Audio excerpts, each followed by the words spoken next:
tsintsiya ɗaya, ba wani nuna wariya, mu zauna lafiya 'yan Najeriya. Mu zauna lafiya 'yan Najeriya. Mu 'yan Najeriya mu haɗu mu zauna lafiya. Mu 'yan Najeriya mu haɗu mu zauna lafiya. Mu 'yan Najeriya mu haɗu mu zauna lafiya.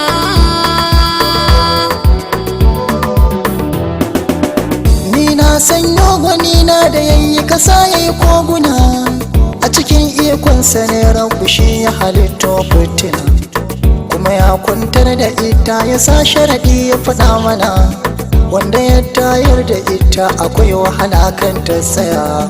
Mu 'yan Najeriya mu haɗu mu zauna lafiya. Rabiran har malamai yau sun ga abin ya ce tuna, balle mu masu waka dole mu tashi mai kira, kuma har haɗa kai mu zauna galau haka shine nasara, kuma kyale karkashe junuwan mu kasar Najeriya. Mu 'yan Najeriya mu haɗu mu zauna lafiya. A kasar mu da arziki mai yawa amma kuma me yasa aka fi mu da ci gaba a sannan kuma mu ne a ƙasa.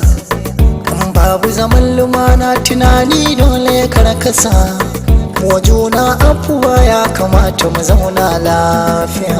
Mu 'yan Najeriya mu haɗu mu zauna lafiya. Arziki ne baya mu a Afirka ba mu ne na ɗaya, population baya mu wannan baiwa ce kunjiya, sannan fa yawan kabilu ka kafa a faɗin nahiya, mu 'yan Najeriya ba kamar mu a dukkan duniya. Mu 'yan Najeriya mu haɗu mu zauna lafiya. Ba addinin da ya ce mu karkashe juna mu yi tuni, ba kabilar da ta goyi bayan ayyo haka mun sani, ba nasara yin hakan rabu kai za ka yi mana magani, mun tuba muna bara rabu sa matsalar nan ta tsaya. Mu 'yan Najeriya mu haɗu mu zauna lafiya.